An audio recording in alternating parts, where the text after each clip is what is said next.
마태복음 2장 1절로 12절 말씀을 통해서 성탄을 준비합시다 라는 제목으로 하나님 말씀 증거하겠습니다. 이번 주 목요일이 성탄절입니다. 우리가 이 성탄절은 10시에 예배를 드립니다. 또 우리 교회 학교에 우리 태어나신 예수님을 향한 공연이 있습니다. 아마 전체 예배가 10시에 시작해서 11시 15분쯤이면 아마 마쳐지게 될 것입니다. 성탄절에 늦지 않게 오는 것이 중요합니다. 부모님 생신잔치를 할 때 자녀들은 한 명도 늦지 않습니다. 늦는 건 손님들 뿐입니다. 우리가 이 성탄절 예배에 늦는 것은 나는 주님과 상관없는 손님입니다. 이걸 그냥 자기가 이실직고하고 선포하는 것과 동일합니다. 그래서 우리가 모든 예배에 늦지 않는 것이 당연하지만 특별히 성탄절 예배에 늦지 않는 것은 중요합니다. 성탄절 예배 때 우리를 구원하신, 우리의 영혼을 살려주시고 또 하나님의 자녀로 우리를 삼아주셔서 우리를 거듭나게 하신 예수님 앞에 우리가 기쁨으로 감사하면서 오늘 아마 여러분들 주보에 성탄 예물 봉투가 있을 것입니다. 우리가 부모님, 우리에게 육신을 주신 부모님 생신 때에 참 기뻐하면서 생신 잔치를 하고 또 예물을 드리게 됩니다. 근데 그것보다 훨씬 더 귀한 우리의 영혼을 우리에게 살려주시고 거듭나게 하시고 천국 백성 삼아주신 예수님의 생신 때에 마땅히 우리가 예물을 준비해서 최고의 예물을 드리는 것이 가장 옳습니다. 저는 주님을 만나고 난 이후부터 지금까지 살면서 부모님께 드리는 생신 때의 예물보다 항상 많은 양을 성탄 예물로 드렸습니다. 그것이 제 신앙의 원칙입니다. 그래야 마땅한 것입니다. 저는 그래서 여러분들이 우리 교회 안에 신앙을 배우고 있다면 그와 같은 신앙을 배워서 그렇게 드려지길 바랍니다. 또 돌아오는 주일이 에베네셀 주일이 되죠. 올해 마지막 주일입니다. 이 에베네셀 주일은 영시 예배, 새해 첫날 첫 시간 드리는 예배와 마지막 이 에베네셀 주일 예배는 참 귀한 예배죠.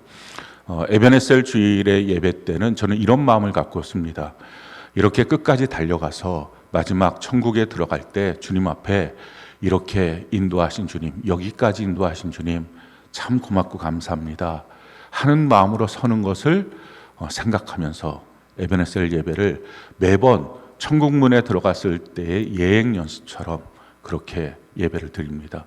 여러분들 꼭 이 에베네셀 주일 하나님 앞에 여기까지 인도하신 하나님, 끝까지 하나님 인도해 주십시오. 제가 이 믿음의 길을 달려가고 천국까지 갈 수 있도록 그렇게 나를 인도해 달라고 하는 기대를 갖고 우리가 주님 앞에 가는 귀한 은혜 갖고 있기를 바랍니다. 또 다음 주 목요일 0시, 그러니까 수요일 밤 12시죠.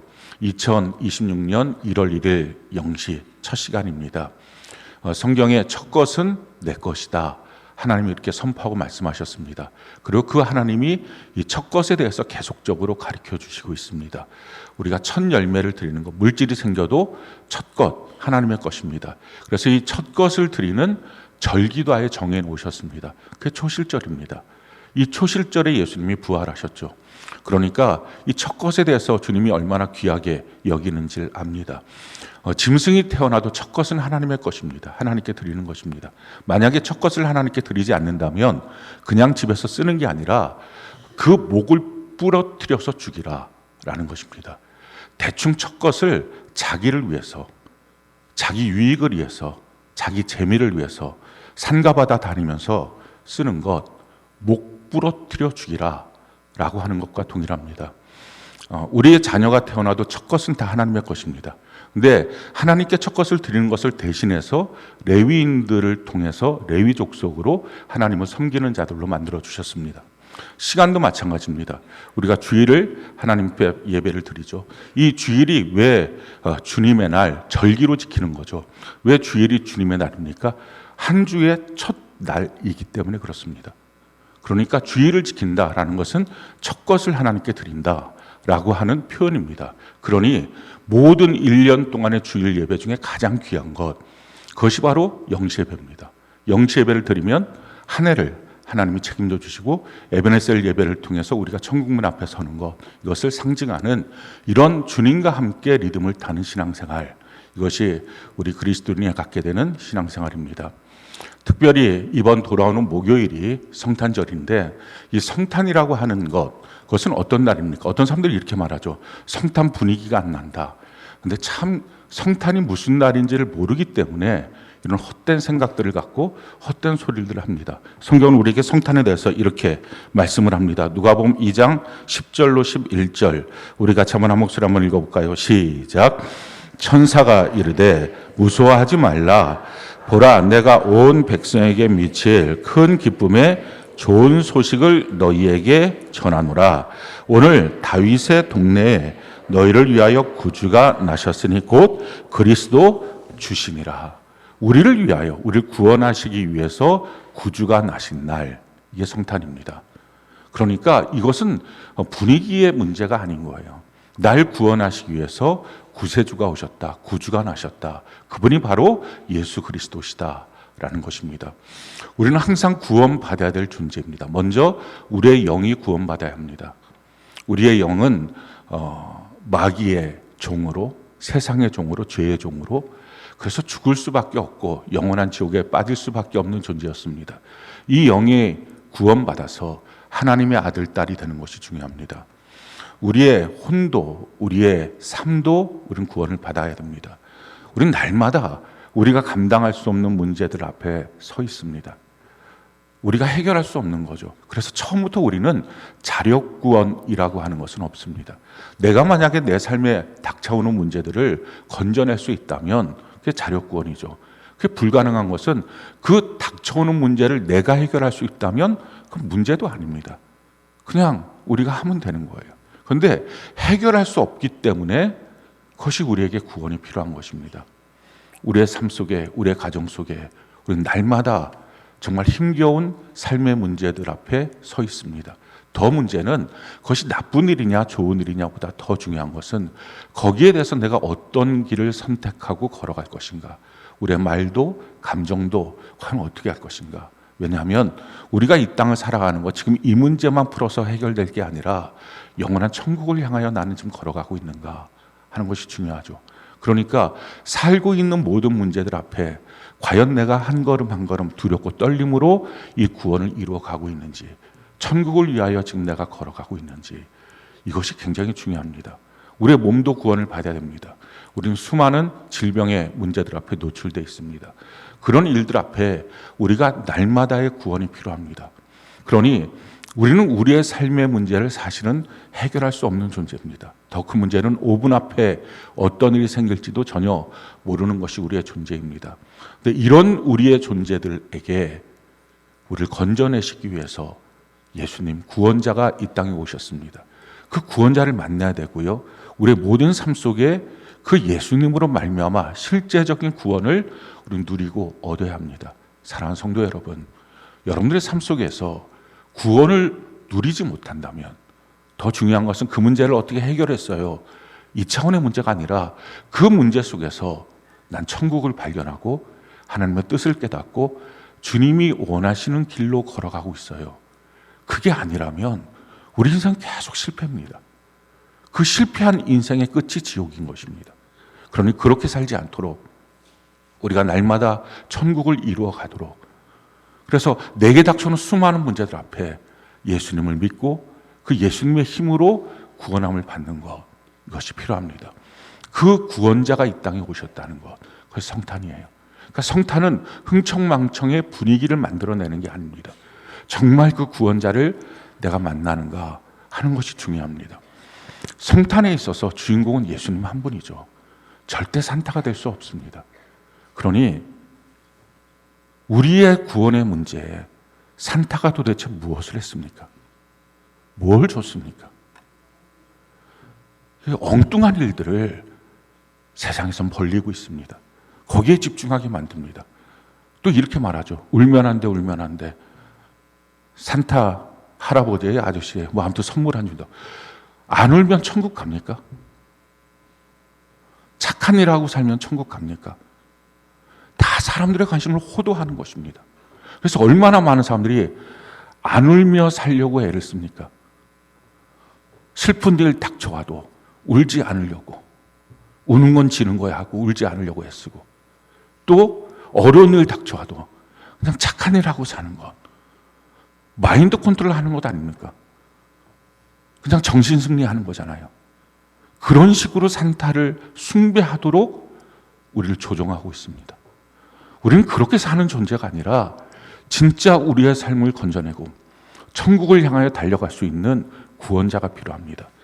저도 여러분도 이미 구원자를 만나신 분들은 그 구원자 예수님 더욱 굳세게 붙잡고, 혹시 아직도 못 만났다면 이번 성탄절 날 위하여 오신 예수님, 그 구원자를 만나는 귀한 은혜가 있기를 바랍니다. 우리가 구원받는 건 어떻게 받습니까? 두 개가 반드시 필요해요. 첫 번째는 속량이 필요해요. 왜 문제가 터졌어요? 왜 삶의 문제가 터졌어요? 왜 질병의 문제가 터졌어요? 왜 인생의 문제가 터졌어요? 왜 영적인 문제가 터졌어요?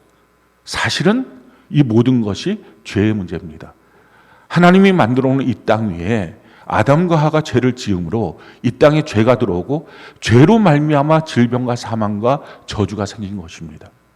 그러니까 근본적인 이 죄의 문제를 처리하지 않는 한 우리 삶에 있어서의 수많이 닥쳐오는 문제들을 해결할 길이 없습니다. 그러니 이 죄의 문제를 처리한다는 얘기는 이 문제가 남에게부터 온 게 아니라는 것입니다. 그냥 남 탓하지 마십시오. 원망하고 불평하지 마십시오. 왜 지금 내게 이런 문제가 생긴 거야? 왜 내 가정에 이런 문제가 생긴 거야? 왜 내 인생에 이런 문제가 생긴 거야? 왜 내 몸에 이런 문제가 생긴 거야? 근본적으로 성경의 시각은 죄 때문이라는 것입니다.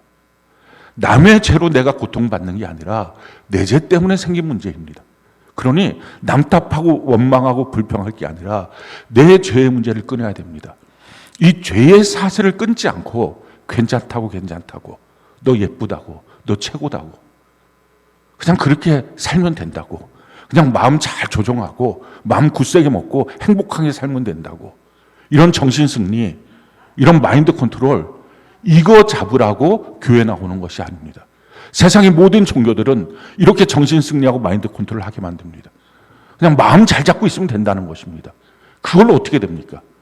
죄의 사슬을 끊어버리지 않으면 안 됩니다. 왜? 악한 마귀는 이 죄의 사슬을 끌고 우리를 붙잡고서 지옥까지 갑니다. 원래 지옥은 사람들 보고 가라고 만드신 게 아닙니다. 마태복음 25장에 보면 이 지옥을 만드는 이유는 끊임없이 하나님의 백성이 사람들을 괴롭혔던 마귀를 보내기 위해서 만들었습니다. 그러니 마귀를 영원히 처벌하기 위해서 만든 이 지옥이 얼마나 혹독할까요? 하나님의 모든 지혜를, 하나님의 모든 그 전능함을 동원해서 가장 영원히 고통받도록 만든 곳이 지옥입니다. 왜? 대상이 누구예요? 마귀, 그 귀신들, 이걸 영원히 처벌하기 위해서. 근데 문제는 뭡니까? 그 마귀의 죄의 사슬에 묶여서 코 깬 소처럼 사람이 거기를 끌려가는 것입니다. 그래서 결국은 사람이 그 지옥에 들어가게 만드는 것. 이게 오늘날 인생의 문제입니다. 그 지옥 맛을 조금씩 보는 것, 그게 삶의 고통이에요. 그게 마음의 고통이에요. 그게 육신의 고통이에요. 결국 그걸 끊어버려야 합니다.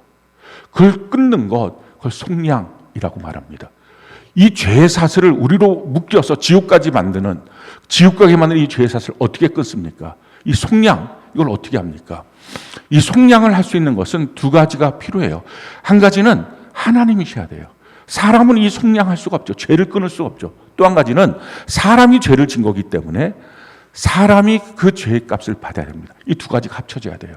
그래서 하나님이면서도 사람인 존재만이 대신 그 죄의 값을 지불하고 그 죄의 값을 끊는 속량을 할 수 있습니다. 그 조건에 해당되시는 분, 하나님이면서 사람이신 분, 예수 그리스도 한 분이십니다.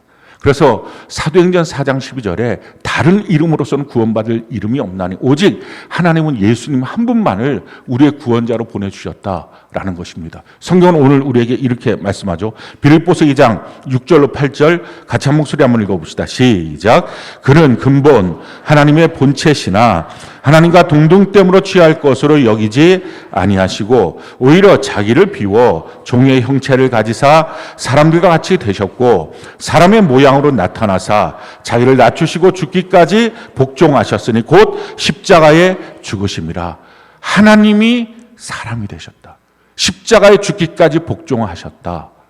오직 그 한 분이 우리의 죄를 대신 짊어지신 것입니다. 이사야 53장 5절 같이 한번 한번 읽어볼까요? 시작. 그가 찔림은 우리의 허물 때문이요 그가 상함은 우리의 죄악 때문이라. 그가 징계를 받음으로 우리는 평화를 누리고 그가 채찍에 맞음으로 우리는 나음을 받았도다. 그가 대신 받음으로 우리가 그 대신 받은 그 일로 속량 죄로부터 값을 다 지불해서 벗어나게 되었다. 죄의 사슬이 끊어졌다라는 것입니다. 이 일을 하시기 위해서 예수님이 이 땅에 오신 거예요. 우리의 질병을 대신 짊어지시기 위해서, 우리의 저주를 대신 짊어지시기 위해서, 우리의 가난을 대신 짊어지시기 위해서, 우리의 죄를 대신 짊어지시기 위해서 예수님이 이 땅에 오신 것입니다. 그날이 성탄절이에요. 그러니까 흥청망청 분위기 내기 위해서 반짝반짝거리는 추리 보면서 행복해 하기 위해서 연인들끼리 쏙닥쏙닥 하라고 주어진 날이 아니라 우리의 죄의 문제 대신 짊어지실 우리의 예수님 그리스도 하나님이신 그분이 인간이 되셔서 그래야지 모든 사람들의 죄를 다 속량할 수 있으니 모든 시대의 사람들의 죄를 속량할 수 있으니 하나님이신 그분이 사람이 되어서 이 땅에 오신 것입니다. 그 속량, 죄의 사슬을 끊어버린 것을 예수님이 하셨어요. 근데 문제는 끊어버린 그 사건이 오늘 내게 효염이 돼야 됩니다. 과연 무엇으로 내게 효염이 됩니까? 그것이 믿음이에요. 성경은 우리에게 이와 같이 말씀을 합니다. 요한복음 3장 16절 같이 한번 한 목소리 한번 읽어볼까요? 시작. 하나님이 세상을 이처럼 사랑하사 독생자를 주셨으니 이는 그를 믿는 자마다 멸망하지 않고 영생을 얻게 하려 하심이라. 자, 믿음으로 예수님의 속량의 그 은혜를 나의 것으로 삼을 수 있습니다. 믿지 않으면 하나님이 세상을 이처럼 사랑하사 독생자를 주셨다 할지라도 그것이 내게 효염이 되지 못합니다. 멸망당하지 않고 영생을 얻는 그 사실이 될 수 없습니다. 믿음으로 병고침 받는 거고, 믿음으로 죄사함 받는 거고, 믿음으로 삶의 문제가 해결되는 거고, 믿음으로 저주가 끊어지는 것이고, 믿음으로 나의 인생의 길이 바뀌어지는 것입니다. 이게 오직 믿음으로 가능합니다. 그런데 이 믿음은 나로부터 나오는 믿음이 아니에요.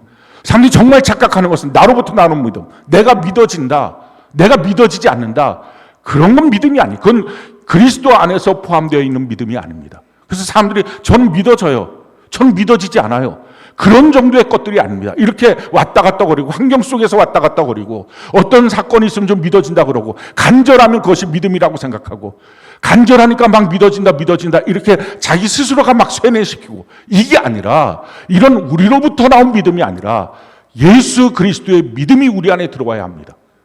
그것이 들어와야 변치 않은 믿음으로 진실로 예수님의 속량의 그 은혜가 내게 임하여서 구원자 되시는 예수님의 그 은혜를 누릴 수 있습니다. 그래서 예수님의 믿음이 어떻게 우리에게 들어옵니까? 성경은 우리에게 이렇게 말하고 있어요. 히브리서 12장 2절 세 번역으로 같이 한번 읽어볼까요? 시작. 믿음의 창시자요 완성자이신 예수를 바라봅시다. 예수님이 누구라고요? 우리 믿음의 창시자입니다. 그래서 이 믿음의 씨앗을 우리에게 주십니다. 언제 주십니까? 전도자를 통하여 주님의 몸된 교회로 와서 예배드리는 그 사람에게 주님은 이 믿음의 씨앗을 주십니다. 그러니까 지금 저와 여러분들 전체가 다 예수님의 이 믿음, 이 믿음의 씨앗, 믿음의 창시자가 되시는 그 예수님, 그 믿음을 우리에게 지금 다 주신 것입니다. 여러분들이 느끼든 느끼지 못하든 저는 아직 아무것도 모르는데요, 상관없어요.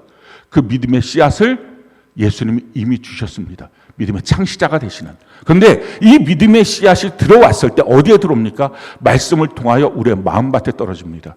근데 그 마음밭이 네 종류가 있다는 거예요. 성경을 보면. 어떤 사람은 옥토입니다. 그럼 결실이 맺어져요. 근데 어떤 사람은 길가고 돌짝이고 가시떨기예요. 여기는 맺어지지 않아요. 성경 그 마음밭을 다 갈아엎어야 된다는 것입니다. 이 마음밭을 갈아엎는 것, 예수님의 마음처럼 바꿔놓는 것, 그게 예수 체질 운동이에요. 어떤 몸에 있는 것 몇 가지, 해야 될 일 몇 가지를 처리하는 게 아니라 근본적으로 우리의 마음을 바꿔버리는 것, 예수님의 마음으로 바뀌어지는 것. 그래서 신앙생활은 마음의 구원이에요. 영혼의 구원.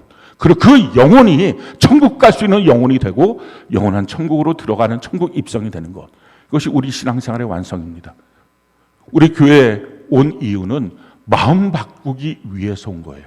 여러분들이 몸만 와서 예배만 드리고 돌아가고 그 마음 똑같이 있는 것, 그건 의미가 없어요. 우리의 마음을 가만히 놓고 보면 네 종류의 잘못된 마음들이 있어요. 첫 번째, 이중성이에요. 성경적 용어로 보면 간사함이에요. 그래서 예수님이 나다나엘을 보면서 저 사람 간사함이 없다. 진짜 그리스도인이다. 그러니까 겉과 속이 똑같아. 그게 간사함이 없는 거예요. 근데 신앙인들 중에서도 겉과 속이 다른 사람들이 있어요. 하는 말, 이거 배운 말로 그냥 말을 하고, 근데 마음은 하나도 안 바뀌었어요. 신앙생활하면서 말은 뭐 말씀을 나누면서 나누는데 마음은 하나도 안 바뀐 거, 이게 간사함이에요. 소용없어요. 마음까지 들어가서 마음 자체가 바뀌어져야 돼요. 그러니까 마음이 안 바뀌니까 어떻게 합니까? 여기 가서는 이 말하고 저기 다른 친구들 만나면 또 다른 말 합니다. 여기 가서는 이렇게 행동하고 다른 데 가서는 또 다르게 행동합니다. 그거 소용없어요. 마음밭이 더러워진 상태, 그걸 뒤집어 엎고서 바꿔야 합니다. 고지고대로 순수한 마음으로 바뀌어져야 돼요. 하나님의 말씀을 들으면 그대로 행하는 마음, 그렇게 바뀌어져야 돼요. 또 한 가지는 게으름이에요. 이 게으름이라는 것은 열정이 없는 거예요. 왜 열정이 없습니까? 세상 사랑이 마음에 들어오면 하나님 사랑이 없어져요. 그러니까 육신의 종이 안 먹이죠. 이상의 자랑이 들어오니까 하나님 사랑이 없어지니까 하나님의 일에 대해서 열심이 없습니다. 자꾸 미뤄요. 나중에 할게요. 시간 되면 할게요. 결국 못합니다. 우리의 마음속에 또 고집이 있어요. 자기가 원하는 대로 하려고 합니다. 자기 생각대로 하려고 합니다. 우리 천국길 가는 거, 구원을 받는 이 길, 한 번도 가본 적이 없는 길이에요. 오직 성경대로 가야 합니다. 그런데 자기가 안다고 자기가 심판자가 되어서, 자기가 판단자가 되어서, 자기가 옳고 그름을 자기가 판단하고 다 선악과 먹은 거죠. 이런 상태로는 못 갑니다. 순종이 필요해요. 또 하나는 공격성이에요. 이 공격성은 자아가 발동하고 있는 모습이 바로 공격성입니다. 원망, 불평, 이게 아주 작은 자아의 발동의 모습이죠. 공격성이죠. 근데 또 다른 것은 다른 걸 하는 겁니다. 예를 들어서 요나 보고 너 니누에로 가서 복음 증거해. 똑같이 복음 증거하는데 저는 다시스로 갈게요. 왜 꼭 그렇게만 해야 돼요? 왜 꼭 그렇게 예수 믿어야 돼요? 왜 꼭 그렇게 예배 드려야 돼요? 왜 내 마음대로 이렇게 하면 안 돼요? 이 공격성, 이 자아의 문제예요. 이 자아를 처리하지 않으면 그럼 신앙생활 안 됩니다. 자기를 부인하고 자기 십자가를 지는 것. 얼마나 많은 사람들이 공격성을 갖고 있습니까? 성탄절이 되었을 때 오직 우리의 구원자 되신 예수 그리스도에게 집중해야 되는데 그걸 안 하고 산타 보면서 기뻐하고 서로 간에 착한 일 하자 그러고 선물 주는 거 하고 크리스마스 파티하자 그러고, 아니 파티할 날이 그렇게 없어서 꼭 굳이 그날 해야 됩니까? 꼭 굳이 그날 서로 간에 선물을 줘야 됩니까? 날 구원하기 위해서 오신 예수님, 거기에 집중해야 되는 그날에 그게 다 자아가 발동하는 공격성의 문제입니다. 교회를 나와도 자기 마음대로 신앙생활을 하려는 이 자아의 발동의 이 공격성, 이걸 처리해야 됩니다. 그래서 자기를 부인하는 신앙의 모습, 이걸 통해서 우리의 신앙생활이 끊임없이 마음을 완전히 뒤바꾸는, 마음을 기경하는 온전한 성도가 되어서 주님이 우리의 마음속에 이 예수 그리스도의 창시자가 되시는, 믿음의 창시자가 되시는 예수님의 씨앗을 심어줬는데 우리가 그걸 받아서 완성자가 되신 예수님을 따라서 우리의 마음이 예수님의 믿음으로 충만해지고 영원한 천국에 들어갈 수 있는 거룩한 백성이 되는 은혜가 넘치기를 바랍니다. 오늘 성경 본문에 보면 이 신앙생활을 성공시킨 한 부류가 나옵니다. 그가 바로 동방박사예요. 이 동방박사들은요, 경배하러 예루살렘으로 왔어요. 그럼 마침내 예수님을 만나서 경배를 하게 됩니다. 너무 놀라운 글이죠. 우리가 예배 드리러 와요. 근데 마침내 진짜 예배를 드린 사람, 예수님을 만나서 예배를 드린 사람 몇이나 될까요? 신앙생활에서 내 마음을 받고 영혼의 구원을 얻고 영원한 천국까지 들어갈 수 있는 것, 그게 신앙생활인데 교회를 나와서 과연 그렇게 하는 신앙생활하는 성도들 몇이나 될까요? 중간에 실패자 되지 말고, 다른 실패는 그래도 회복이 가능하지만 믿음의 실패는 영벌, 영생, 이 갈림길인데 우리 평생의 믿음의 실패자 되지 말고 영원한 천국을 향하여 달려가는 거룩한 백성 되는 은혜가 넘치기를 바랍니다. 자, 이 동방박사들의 특징은 뭡니까? 경배하러 와서 경배를 완성시켰어요. 우리가 예배드리러 왔어요. 그럼 정말 예배를 완성시켜야 돼요. 예배 드렸어요 오늘. 그게 아니라 예수님 만났어요. 동방박사들처럼 예수님께 와서 정말 경배했어요. 이게 되는 것. 자, 어떻게 이게 됐을까요? 지금 이들은 자기의 한계들을 다 뛰어넘었어요. 우리도 예배 드려 왔을 때 우리의 한계들이 있습니다. 근데 그 한계들을 뛰어넘어야만 예배의 성공자가 되고 경배의 성공자가 되고 신앙생활을 성공할 수 있습니다. 첫 번째 이들이 뛰어넘은 한계, 그건 거리의 한계였어요. 약 그 동방이라고 하는 이 동방은 페르시아, 이란을 말하는데 이란에서부터 지금 베들레헴까지 온 거죠. 예수님께 경배하기 위해서. 약 2,000km가 됩니다. 2,000km 되는 이 길은 오는 동안에 산도 넘어야 되고요. 강도 넘어야 됩니다. 티그리스, 유브라데 이 강도 넘어야 돼요. 사막도 넘어야 돼요. 그 수많은 어려움, 또 수많은 강도들의 도적들도 있습니다. 근데 그걸 다 뛰어넘어야 돼요. 그렇게 온 것입니다. 이 거리의 한계. 저는 거리가 멀어서 예배를 드리는데, 뭐 우리 교회도 포항에서부터 올라와서 예배 드리는 학생들이 있는데, 너무 감사해요. 저는 그 모든 거리 자체가 예배라고 생각해요. 집 가까운 교회가 아니라 내 영혼을 살릴 수 있는 어떤 거리에 있든지 거리를 뛰어넘어서 예배를 드릴 수 있는 것. 여기서부터 예배는 성공이 시작하는 거예요. 두 번째는 이들은 시간의 한계를 뛰어넘었어요. 여러분, 이 동방박사들이 그 별을 보고 페르시아, 자기가 있었던 이란에서 출발해서 베들레헴까지 오는데 약 어느 정도의 시간이 걸렸을 거라고 생각합니까? 아마 우리의 상상을 초월합니다. 가장 적게 잡았을 때가 1년 반이고요. 길게 잡으면 2년이 넘습니다. 그 기간은 온 거예요. 왜냐하면 밤에만 와야 되니까. 별을 봐야 되니까. 그리고 모르는 길을 그 별빛을 보면서 걸어가는 거니까. 1년 반에서 2년 정도. 주님 앞에 예배드리는 시간, 오는 시간, 또 예배드리는 이 시간 자체. 이게 뭐 길고 짧고의 문제가 아니라 어떤 시간에 대한 문제들을 내가 뛰어넘을 수 있는가. 그것이 필요합니다. 세 번째는 이들은 마음의 한계를 뛰어넘었어요. 어떤 사람들은 황금, 유향, 모략 이 세 가지를 드렸다 그래서 동방박사 세 사람인 줄 압니다. 근데 아니에요. 약 1년 반에서 2년 정도 2,000km를 그들이 올려 그러면 3명 갖고서 이 길을 걸어오면 중간에 다 죽습니다. 강도들이 오면 다 죽죠. 최소한 인원이 50명에서 약 100명 정도 이상 돼야 합니다. 그러니까 그들이 지금 예수 그리스도 앞에 경배하기 위해서 약 50명에서 100명 되는 사람이 지금 온 것입니다. 그러니 1년 반에서 2년 정도 그 길을 걸어가는 것. 실체도 없는 경배하기 위해서 오는 그 길. 얼마나 서로 간의 마음에 갈등도 있었겠어요. 다툼도 있었을 것입니다. 서로 마음을 맞춰가지 않으면 불가능했을 거예요. 거기다가 예루살렘에 도착했더니 아무도 누가 왕이 나셨다 얘기하는 사람도 없어요. 야, 이거 아닌가 봐. 여기까지 왔는데 이렇게 조용할 수가 있어? 낙심이 되는 문제들도 아마 있었을 것입니다. 근데 그런 마음의 여러 가지 요동들을 다 뛰어넘었어요.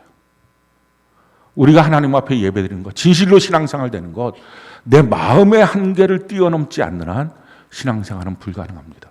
네 번째, 이들은 재정의 문제를 뛰어넘었어요. 그러니 1년 반에서 2년 정도, 약 50명에서 100명 정도가 그렇게 올려 그러면 얼마나 많은 재정이 그 안에 들어갔을까요? 근데 그 재정의 한계를 뛰어넘고 예수님께 와서 가장 최고의 귀한 것, 황금과 유황과 오략을 준비해서 드립니다. 모든 자기 안에서의 한계들을 뛰어넘었어요. 어떻게 이렇게 뛰어넘을 수 있었어요? 목적이 분명했어요. 사랑하는 성도 여러분, 여러분들 신앙생활하기 위해서 교회를 왔습니다. 누누이 말씀드리지만 교회 오는 목적, 내 영혼의 구원이에요. 그리고 이 구원의 완성은 천국 입성입니다. 그러니 구원의 문제가 아닌 것들에 대해서는 생각할 것도 없고 볼 것도 없고 말할 것도 없고 관심 쓸 것도 없습니다. 쓸데없는 것에 관심 쓰는 사람 치고 신앙생활 저는 끝까지 하는 사람을 본 적이 없어요. 제가 목회한 게 한 30년 정도 됩니다. 30년 동안 얼마나 많은 사람들을 봤을까요? 신앙의 실패자들. 아니 올해만 봐도 영세배 드리고 지금 이번 돌아오는 주일이 이제 에베네셀 주일인데 있었던 사람 중에 없는 사람들 많습니다. 그 사이에 또 새롭게 들어온 많은 사람들이 있죠. 왜 신앙의 실패자들이 있을까요? 헛된 것들 봐서 그래요. 교회 나는 이유와 목적을 상실해버린 것입니다. 그런데 경배하기 위해서 온 이 동방 박사들, 그 경배의 완성까지 그들의 관심을 오직 집중시켰어요. 우리의 목적, 주님, 내가 영혼의 구원을 얻기를 원합니다. 우리의 마음의 구원을 얻기를 원합니다. 천국 입성이 되기를 원합니다. 하는 이 마음을 갖고 신앙생활 달려가는 것입니다. 저도 여러분도 이렇게 신앙생활 달려가는 은혜가 넘치길 바랍니다. 이렇게 신앙에 성공을 했을 때, 예수님을 만날 때 이들의 삶은 변화됐어요. 크게 두 가지의 변화가 있었어요. 첫 번째는요, 예수님의 구체적인 인도함을 받았어요. 우리 12절 같이 한번 한 목소리 한번 읽어볼까요? 마태복음 2장 12절 같이 한 목소리 시작. 그들은 꿈에 헤롯에게로 돌아가지 말라 지시하심을 받아 다른 길로 고국에 돌아가니라. 주님의 분명한 지시하심을 받습니다. 우리가 거듭나고 나서 믿음의 장성한 분량으로 자라나는 사람에게 있어서 나타나는 가장 중요한 특징은요, 주님의 구체적인 인도하심을 받습니다. 이게 완전히 달라요. 그러니까 거듭난 사람과 거듭나지 못한 사람, 이 구원의 길을 가는 사람과 그렇지 못한 사람, 똑같은 교회 자리에 앉아 있다고 해서 너나 나나 똑같이 절대 다릅니다. 인도하심을 받고 인도하심을 못 받고 둘 차이예요. 주님의 인도하심을 구체적으로 받는 삶, 완전히 인생이 변화된 삶을 삽니다. 자, 또 한 가지는요, 이들의 이 신앙을 완성하는 과정 속에 참된 신앙인은요, 거짓된 신앙인들에게 도전을 주고 그들을 요동시킵니다. 오늘 2절, 3절 우리 같이 한번 볼까요? 2절, 3절 같이 한 목소리 시작. 유대인의 왕으로 나신 이가 어디 계시냐? 우리가 동방에서 그의 별을 보고 그에게 경배하러 왔노라 하니 헤롯 왕과 온 예루살렘에 듣고 소동한지라. 그냥 잠잠했던 예루살렘, 진실한 왕을 경배하기 위해서 왔던 동방 박사들의 이 외침 가운데 유대인의 왕이 어디 계십니까? 이 외침 가운데 소동하기 시작합니다. 요동을 칩니다. 진실한 그리스도인들은 가짜들, 그들을 다 요동시킵니다. 아, 진짜 이게 신앙이구나. 그러니까 진짜 예수 믿는 사람 옆에서는요, 가짜들은 견딜 수가 없어요. 그냥 다 속수무책이 됩니다. 그러니까 도망치는 거예요. 성경은 우리에게 이와 같이 말씀을 합니다. 고린도서 2장 14절로 17절 우리 같이 한번 목소리 읽어볼까요? 시작. 항상 우리를 그리스도 안에서 이기게 하시고 우리로 말미암아 각 처에서 그리스도를 아는 냄새를 나타내시는 하나님께 감사하노라. 자에게나 망하는 자들에게나 하나님 앞에서 그리스도의 향기니 이 사람에게는 사망으로부터 사망에 이르는 냄새요 저 사람에게는 생명으로부터 생명에 이르는 냄새라. 누가 이 일을 감당하리요? 우리는 수많은 사람들처럼 하나님의 말씀을 혼잡하게 하지 아니하고 곧 순전함으로 하나님께 받은 것 같이 하나님 앞에서와 그리스도 앞에서 말하노라. 어떤 사람들은 좀 말을 좀 부드럽게, 지옥 얘기 막 자꾸 하지 말고 편하게, 견디지 못하는 겁니다. 가짜들은 못 견뎌요. 하나님의 말씀 앞에 온전히 서면, 선명한 주의 말씀 앞에 서면 고통스러운 거예요. 매주 주일마다 선명한 하나님의 말씀 앞에 서면 가짜들은 괴롭습니다. 예배 시간이 행복한 게 아니라, 즐거운 게 아니라, 천국의 잔치에 참여하는 게 아니라 고통스럽습니다. 견딜 수 없습니다. 혹시 여러분들이 그렇습니까? 속히 진짜가 되십시오. 가짜는 못 견디는 거예요. 가짜는 사망에 이르는 냄새를 매번 맡게 됩니다. 하나님의 말씀 앞에 바르게 서서 바르게 전진하는 은혜가 넘치기를 바랍니다. 성경은 우리에게 이렇게 말합니다. 우리의 사명에 대해서 에베소 5장 8절로 14절 같이 한번 목소리 한번 읽어볼까요? 시작. 너희가 전에는 이제는 주 안에서 빛이라 빛의 자녀들처럼 행하라. 빛의 열매는 모든 착함과 의로움과 진실함에 있느니라. 주를 기쁘시게 할 것이 무엇인가 시험하여 보라. 너희는 열매 없는 어둠의 일에 참여하지 말고 도리어 책망하라. 그들이 은밀히 행하는 것들은 말하기도 부끄러운 것들이라. 그러나 책망을 받는 모든 것은 빛으로 말미암아 드러나나니 드러나는 것마다 빛이니라. 그러므로 이르시기를 잠자는 자여 깨어서 죽은 자들 가운데서 일어나라. 그리스도께서 너에게 비추심이라 하셨느니라. 잠자는 자들이 있습니다. 죽은 자는 아니죠. 그들을 깨우는 것입니다. 일으키는 것입니다. 죽을 자는 죽는 걸로, 잠자는 자는 일으켜 세우는 걸로. 빛의 자녀라면 그것을 하나님의 빛 그 가운데 온전한 말씀으로 책망함을 통해서 이렇게 세우는 것입니다. 정신 똑바로 차려라. 주님 만나는 그날 준비되고 예비돼야 된다. 이걸 해야 됩니다. 그것이 저와 여러분들의 사명입니다. 사랑하는 성도 여러분, 성탄이 다가오고 있어요. 날 구원하시기 위해서 예수님이 오신 것. 우리가 먼저 자인해야 됩니다. 나는 구원이 필요합니다. 여러분들 삶 속에서 고통받지 말고 누가 어디서 이 문제 해결할까 찾아다닐 것도 없습니다. 날 위하여 구원자가 오셨다. 예수님 만나야 돼요. 우리 인생의 질병의 문제, 가난의 문제, 사건, 또 삶의 여러 가지 질고들, 근본적으로 나의 죄의 문제, 내가 하나님의 자녀로 살아야 될 이 일들 앞에 진실로 나에게 구원자가 필요하구나. 예수님, 날 위하여 오신 예수님, 내가 주님을 만나길 원합니다. 동방박사처럼 그렇게 경배하기 위하여 와서 진짜 예수님 앞에 경배하는 주의 백성이 되는 것, 정말 예수님을 만나는 예배자가 되는 것.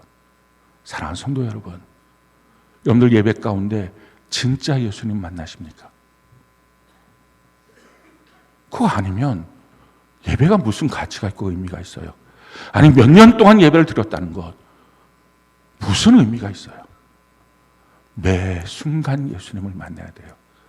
예수님을 만나고 나의 구원자 되신 예수님 앞에서 진실한 경배를 드리고 우리가 그 주님 앞에 살아가는 것, 그게 신앙생활이에요. 교회 와서 정신 수양하려고 하지 말고 그냥 마음 어떻게 차분하게 만들고, 그리고 직장생활, 고통스러운 직장생활 가서 또 한번 견뎌볼까?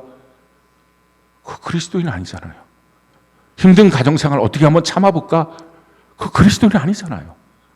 이제는 넉넉하게 이기고 거기서 예수의 향기를 진동시키고 이제 하나님의 백성답게 우리 선포하며 살아야 되잖아요. 완전히 바뀌어진 인생, 날 위하여 오신 예수님 만나고 그 구원자를 만나고 우리 삶이 완전히 변화되는 주의 백성 되는 이 성탄을 준비하는 이 오늘, 내일, 모레 글피, 그래서 목요일 날 성탄절에 최고의 예수님 만나는 저와 여러분들 되는 은혜가 넘치기를 예수님 이름으로 축원합니다.